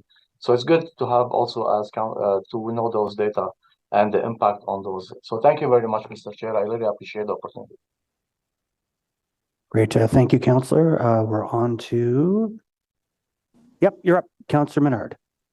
Thanks very much, Chair. Thanks for the presentation today. I'll have a few questions. With regard to on the fire station, and Chief Hutt, I appreciate the input today. That's extremely important. I wanted to just ask, my understanding is you did discuss with the NCC prior to this decision being made, and I think the fire service requested that it not be a 24/7 opening or closure, and the NCC agreed to that. Is that relatively accurate? Yeah, Chair, through you. Thank you, Councillor, for that question. Yes, actually, NCC, we're very accommodating when we requested to remove the closure during the evening hours. And they did so. Okay, thanks for that. And then in terms of that, you mentioned a 30% delay from that station. We had so much construction this past season, Chief, on Colonel By, all through Capital Ward as well as through Somerset Ward. There was a ton going on, both MTO and city construction projects. Was some of that delay as a result of that construction, or was this delay only because of that 2 kilometer stretch on the QED? Yeah, when we looked at the data points, we actually really tried to and did our best to take the data manually and review the data to see if there could have been other significant impacts or why we were seeing some of these delays. And predominantly the data that we presented with 30% really was focused on because of the closure on Queen Elizabeth Drive. Okay, yeah. Are you able to send that data? Just to be interesting to see. I know this has been an issue that my residents have been certainly seized with. A lot of them enjoying the opening, and a lot of them also concerned about the extra traffic on O'Connor. And so, any extra data for us is helpful. I think that's where we are trying to go with this conversation, is to have an open dialogue with the NCC about what works here and what doesn't, because I think we've had such a polarization on this issue where it's sort of all or nothing, right? Where it's, we want to completely open to cars all the time, or we want to completely open to active transportation. And that just doesn't work necessarily in this area, because we've got large events at Lansdowne, which I know the NCC accommodated as well this past summer. And we also have traffic mitigation we need to do on places like O'Connor. And so having those open kind of dialogue conversations is important. I think this issue has been raised to such a level of kind of all or nothing in our dialogue that it's not been helpful. So any extra data, Chief Hutt, would be really helpful if you could send that over to our office. With regard to our collaboration on this, Chair, I think the potential that QED represents for a good mix of active transportation, as well as obviously accommodating those things like construction impacts, which we had massive amounts of this past summer. I really want to make sure we're taking the emotion out of it and trying to get all sides on this debate so that we're collaborating effectively. So there's a lot of NCC land in Capital Ward, and our office and our community does not always agree on the decisions, but we always approach in a collaborative fashion. And so for years, we've had lighting issues along QED and Colonel By. I know now finally that issue is getting resolved after several years. But we did, in the end, project underway to repair those lights. And so those disagreements can have frictions, just as all do. But this one was elevated to such a level this year that I don't think it was actually helpful for us solving this in the future. I want us to solve these things together. And that means that we need to share, obviously, this infrastructure. This is the NCC's road, but we need to share the outcomes for residents. And so I'd rather than having kind of a standoff with other orders of government, my community really is looking for solutions. I was at the Glebe Community Association meeting this past week, and there's motivation on their end too to come up with solutions here. So we've made suggestions on how to mitigate those problems. Some of it involves, that traffic modification, some of the signage, some of the, ease of access. And that's really what I think our community is looking for. I think the statistics that we've seen, obviously, maybe just to Phil Landry, I guess the NCC has challenged some of those statistics. I don't want to get into like a huge squabbling match about those statistics, because at the end of the day, we know that there's issues that have to be solved here, and let's solve them together, right? So rather than the all or nothing approach, I don't think, and maybe city staff can just correct me, it's not city staff's position that the section from Pretoria to 5th should never be opened to active transportation. Is that correct, or is your position actually that it should never be open to active transportation? No, you're correct, Councillor. I mean, I think on weekends, and we've seen it in the past. It's great and it's good. I mean, I've used it with my family as well over the years. So it's not that it shouldn't be. I think the issue is during the week where you've got the folks that are, the commuters that are coming in. It just removes that one additional option, and the challenge is the impact of that is really hitting the folks that live on O'Connor Street. And that's ultimately that's the main concern, because you're now, like I said, we're what we're seeing and what we've heard is more speeding, more people not coming to full stops, and it's not a road that was built to have a couple thousand vehicles on it in a day. Yeah, and we understand that. That's what my community wants, is a serious attempt to mitigate those impacts through the neighborhood. The statistics have been mixed, but the numbers using the QED for active transportation obviously have been good. The numbers through the community and driving through down those residential streets, we're seeing some illegal maneuvers, some speeding. That's what I'm worried about, the safety of our streets, obviously. And as a city, we want to work collaboratively with city staff, the NCC. It's their road, but we need to be able to work together for our residents as a totality. So I think there's solutions here. I think there's a sweet spot we can find, especially with the hopefully not as much construction in the future, though I know next year, Chair, Pretoria's under construction, Glebe Avenue's under construction. So we got, there was a lot on Colonel By. So we're just gonna have to work together. I don't think the reactions on all sides have been proper in this way, and I really hope that this program can, work with each other, work with the neighborhood, ourselves, city staff, because I think there's important aspects of this program, and that there's a lot that should continue here, and we need to take serious steps to mitigate and manage some of the traffic impacts that we've seen. So, look, thanks, Chair, for the opportunity to speak today, and looking forward to working with everyone in the next while on this issue. Great. Thank you, Councillor Menard, for your patience. And I agree, this is a prickly wicket. But I do agree that working collaboratively is something that we really want. But thank you for coming out today. And I'll move to our next council member, Councillor Kavanagh. Thank you, Chair. And I want to thank Chief Hutt for being here and his presentation. I was surprised to hear that there's any delays when there's cyclists on a parkway or road versus cars, which take up a lot more space and sometimes are stubborn about moving over. From my experience, I was actually on the Kitchizibby-Buchan Parkway going for a bike ride when a fire truck raced by, going the opposite direction with the raft to do a water rescue. And they just flew by, and I was so happy to, just move over. And of course, it was going to my ward to rescue somebody on the water. It was great that there was no cars there, and they flew through. So I was just puzzled that having you mentioned it was about the barriers, but is there ways to mitigate any delays? Because of course we don't want delays. I think, thank you, Councillor. I think there's a number of opportunities we can look at. I think there's ways we can mitigate it. We worked collaboratively, as mentioned already, with the NCC about removing it during the evening hours. What we are seeing in the downtown area, we are seeing an increase of various types of calls in the downtown area. But I think there's opportunities for our team to look at different deployment models. But if we're actually having to stop ourselves to move a barricade and then go through, and that's we've had situations like that as well. So that obviously delays our response, and certainly something that we could maybe look at other opportunities or ideas moving forward.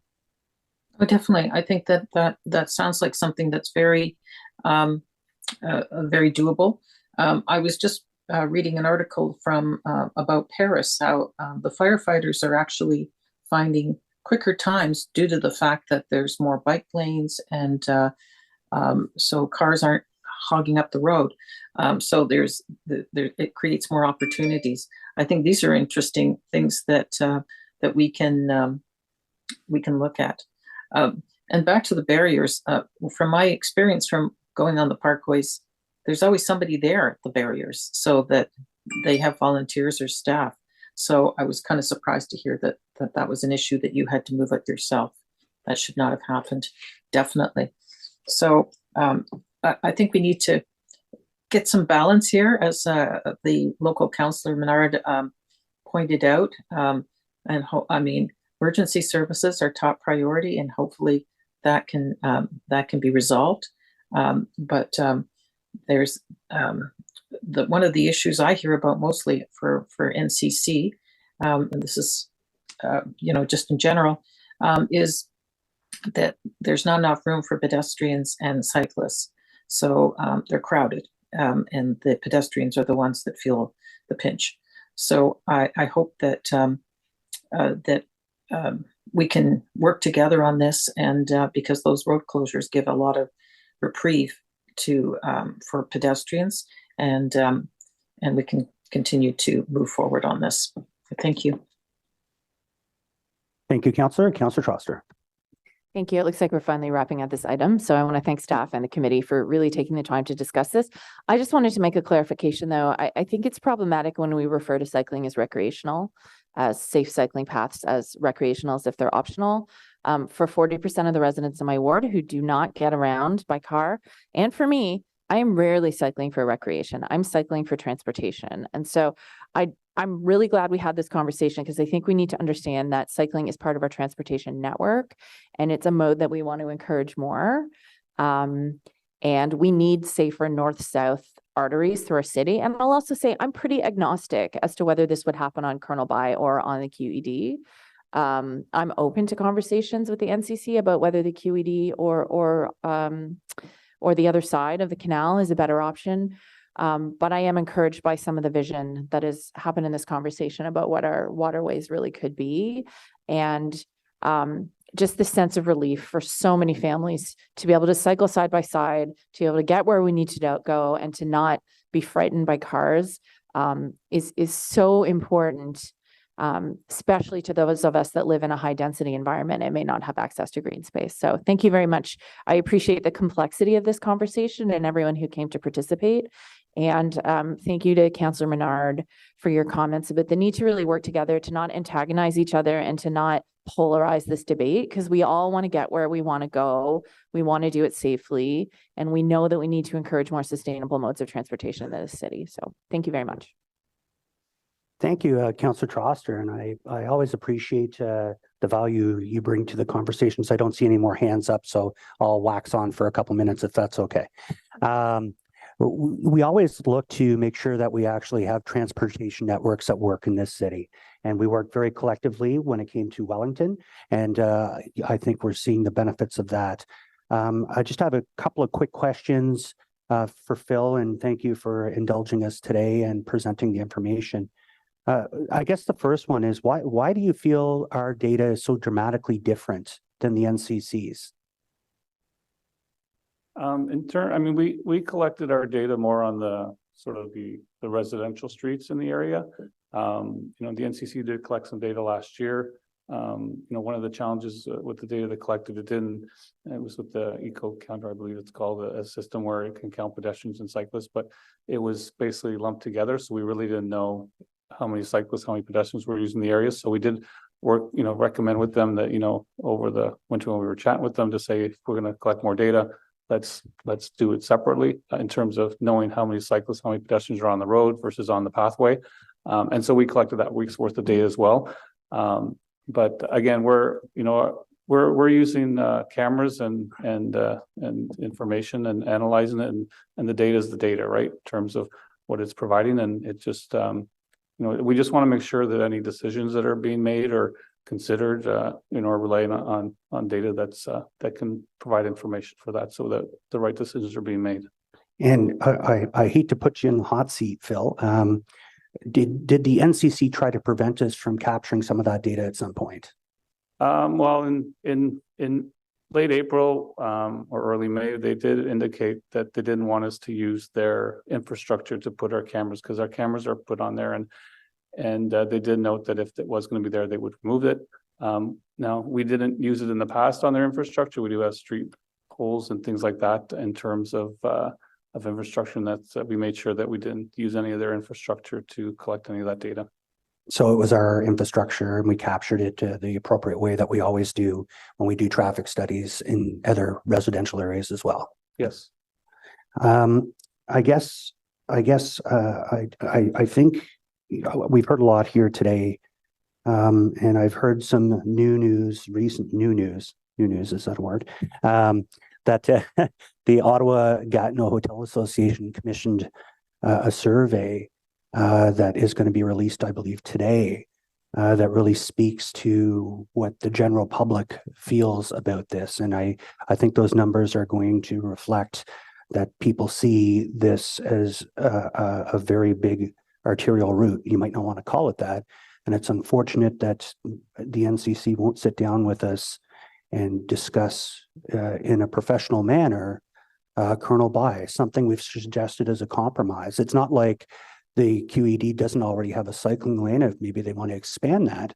But at the same time, there's no discussion. And just this morning, there was a CBC story that came out, and thanks to the CBC, through access to information, with some very disparaging comments towards the city and not really wanting to work with us. I think this is a wake-up call for the NCC, and I know I've been extremely critical of them. Yeah, I really have. But there's a reason why is because I think people want us to sit down, have a discussion about this because it's becoming a very serious situation. All the things that were noted within this presentation, I hear from residents. I know people and friends that live down there. People aren't stopping at stop signs. There's tour buses, there's congestion. It's dangerous. It's not like, there's lots of children in those neighborhoods. So I do feel for the local councillor as well, because it's a difficult situation. And when I hear about a full closure and ripping out a road, I don't think that is the solution to this problem. But I do want to thank Phil and your team for collecting the data. I think this conversation will continue and we'll have to wait and see where this goes. So seeing that we're complete with this item, we have no motions. Is this item received? Thank you very much. That was a good discussion, right? All right. I like that. Thanks, Phil.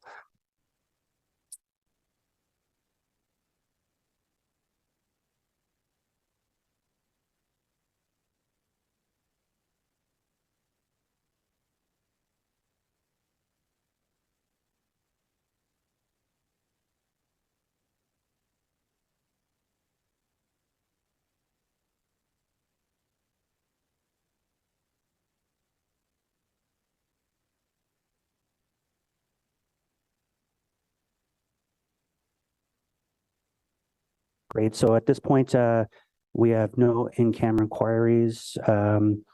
Information previously distributed, none. Motions which notices have been previously given, none. We do have a notice of motion for consideration at a subsequent meeting. Councillor Lowe, do you have a motion? Yeah, that's you. Yes, I thought there were other things. So this is a notice of motion about the Barrhaven Center Park and Ride lot. So whereas for the Barrhaven Civic Complex implementation, the City of Ottawa is receiving $27.87 million from the Government of Canada and Province of Ontario through the Investing in Canada Infrastructure Program, Community Culture and Recreation Stream, the ICIP-CCR, which has a deadline for completion by the 31st of March, 2027. Whereas city staff are preparing to enter negotiations to acquire property for the Civic Complex, and as part of the bundled land package, property is also being sought for the future Barrhaven LRT corridor in the vicinity of the complex, a 250-space park and ride lot, and a bus turnaround junction with the future LRT near Chapman Mills Drive. Whereas the property negotiations for the park and ride lot will pose challenges which can compromise the city's ability to meet the grant funding timelines of 2027 to build the Civic Complex. Whereas the existing park and ride lots at Strandherd, Fallowfield, and Nepean Woods have a combined 2,400 spaces, which should be adequate to serve Barrhaven residents until the future Southwest Transitway extension is in service. And whereas the council approved Southwest Transitway extension from Cambrian Road to Barnesdale Road, includes a future park and ride lot at Kilburnie Drive with nearly 400 spaces to serve residents in Barrhaven South and beyond. Therefore, be it resolved that staff are directed to remove the Barrhaven Center park and ride lot from city plans and cease negotiations for its land requirements. And be it further resolved that property negotiations continue for the remaining elements of the bundled land package. So that will be for consideration at the subsequent meeting. Next, inquiries. No inquiries. So we do have other business. We do have a vice chair. I believe you have a motion to read in. I do. Thank you, Chair. Are the rules of procedure waived? I can. Looking around the committee, waiving the rules of procedure. Thank you. Okay, great. Thanks. Whereas the previous Transportation Master Plan Council Sponsors Group established during the last term of council was not reestablished pending the completion of the Advisory Board Review Report, which was considered and approved by council on July 12th, 2023. And whereas following council's approval of the TMP Part 1 at the council meeting of April 26, 2023, staff are preparing to launch Part 2 of the TMP. And whereas staff are seeking to reestablish the TMP Council Sponsors Group for this term of council to perform the roles and responsibilities in line with the functions of a council sponsors group, as outlined in the advisory body review report, including provide ongoing advice to city staff in the development of Part 2 of the TMP, meet at appropriate times to review progress, make recommendations, and act as a sounding board. Therefore, be it resolved that the Transportation Committee recommend council reestablish the TMP Council Sponsors Group to be made up of 5 members of council with representation from the geographic regions of East, South, West, rural, and central areas of the City of Ottawa, as well as the General Manager of Planning, Real Estate, and Economic Development, or a designate, as well as other city staff as needed. And be it further resolved that the Transportation Committee direct the Office of the City Clerk to issue an expression of interest to members of council interested in being on the council sponsors group. And therefore be it further resolved that the proposed membership be brought forward for council approval by motion when this matter rises to council on October 11th, 2023. Thank you. So on that motion, is that motion carried? Carried. Thank you very much. We're getting down to the final. We're almost there. Oh, sorry, Councillor Dudas.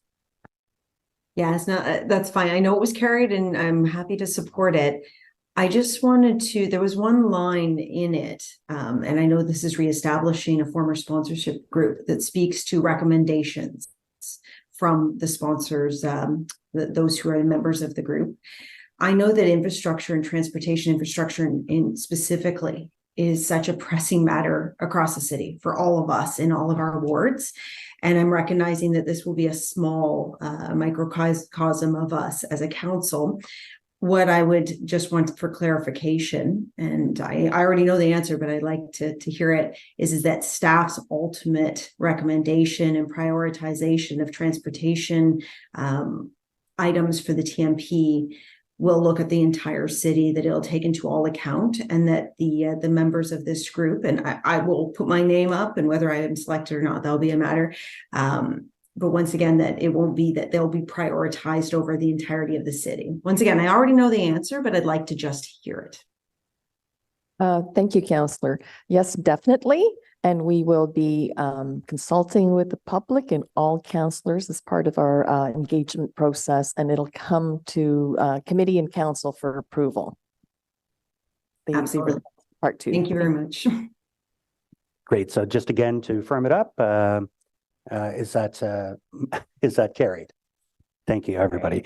And final piece of the puzzle, we're looking to add on, what is this one? Adding new item to the agenda, all-way protected permitted left turn signal intersection at Bank and Mitch Owens. Looking at around the committee, is okay to add to the agenda? Thank you. Councillor DeRuse, did you wish to read into motion? Thank you. Thank you, Mr. Chair. I just, on that report, I want to thank you and thank my colleague actually for considering this item. Some of you may know this item had been considered bringing forward before.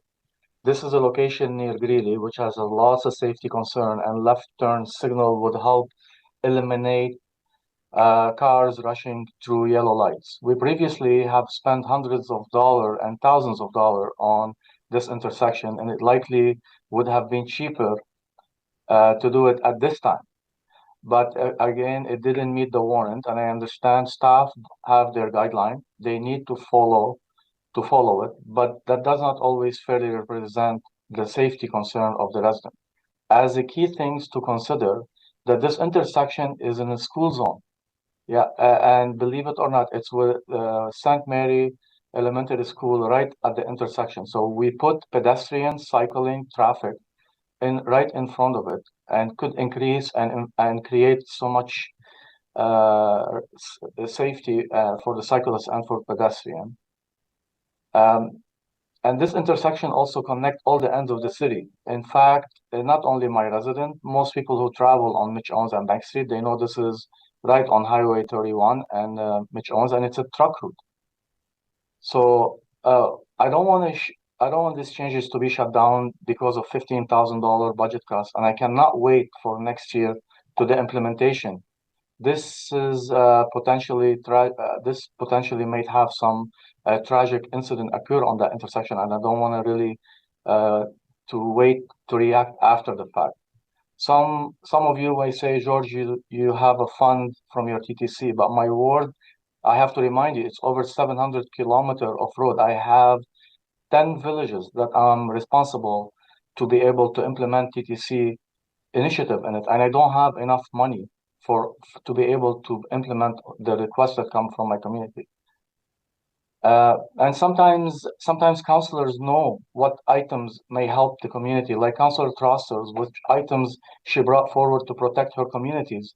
And I really commend her for that, because many of you as councillors sit at the committee, Councillor Gower and Kit and Lulaf and all of you. You know what your community needs, and you know the safety measure we need to take. So I really appreciate, and I hope that you can support me on this. I don't ask much, and I'm not begging for this, but this is really important to put the life of the resident for $15,000. That's something we can really eliminate, and we don't have to wait to an incident to happen for us to implement that. So I really appreciate it, and it is time sensitive. Thank you very much.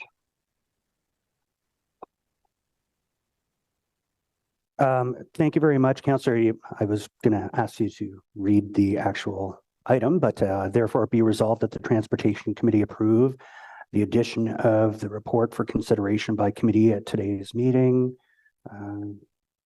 That being said, I did want to ask one question to Phil.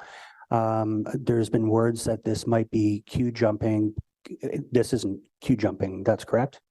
No, because it doesn't meet the warrant, so it's not like it's on a list like we would see with the new signal program or our PXO program where it meets the warrants and it gets bumped up. It's basically just a concern that the residents and the council brought forward. We've done our studies.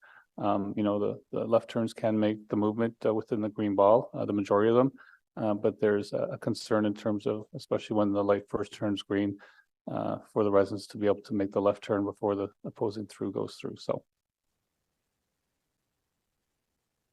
Great, thank you for clarifying that.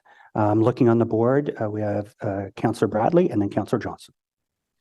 Thank you, Chair. Are we allowed to ask questions to the request or just if whether or not we're accepting this on the agenda? No, this is added to the agenda. We're actually talking about the specific motion. Okay. I'm just trying to draw my memory from when this first came forward, but my understanding was that there were multiple projects that met warrants for this type of signal that weren't being funded because we didn't have resources. So this might not be queue jumping because it doesn't meet the warrants, but is that not true that there are other projects across the city that have met warrants that we can't fund at this time? Through you, Chair, no. The comment that we did in the report back in the spring was that should there be locations that do meet warrants this year that may cause them to bump, but we're getting late into the year now and we don't have any new locations, so it won't be bumping any warranted locations from that perspective. So we just didn't know that back in the spring because we get numerous requests all the time, and some do meet the criteria, and then we use the funding to fund that. So what is the funding source for this? Sorry, if you could just remind me. It's funded through the Safety Improvement Program. There's, I think, about $85,000 that's set aside every year for doing this, along with other signal modifications. So, in terms of work being postponed for next year tied to this program, we don't see this at this point of the year. So do staff support the installation of this despite it not meeting the warrants? No, no, that's why we bring the report to committee. I mean, we have our guidelines and warrants in terms of when they're required. As we noted in the report, we did studies. We've done numerous studies at this location where the cars can get through. Now, the left turning cars have to wait for the opposing traffic to go through, and there's always gaps in traffic. But there are concerns from residents that the higher speeds on the road and also the concern of waiting for the gaps can be concerning. Again, that's why the reports, because if the location met the warrants for the left turn arrow, we wouldn't be at committee today. We'd have just implemented like we do with other measures. So the staff position hasn't necessarily changed in terms of whether it's warranted, but we have extra money left over in this program and no requests on the books that meet the warrants. Is that what I'm understanding? Yeah, we have money this year that we're not using for other locations, so we're not bumping locations to next year. Does that answer the question? I guess, yep. Thank you so much. Thank you, Councillor. Seeing no further questions, the recommendation that Transportation Committee recommend that Council approve the installation of the protected permanent left phasing in all directions at the intersection of Bank and Mitch Owens. Is this item carried? Carried. Thank you very much for everyone's support. Sorry, I'm a little scrambled eggs today. I had a busy night last night at a community association event. So that being said, I'm looking in our agenda. Unless Caitlin scolds me and says, no, there's more to do, I think we're pretty much done. All right, thumbs up. So adjournment, the next meeting will be October 26, 2023. Thank you very much for a very productive meeting today, everybody. Thanks, Chair.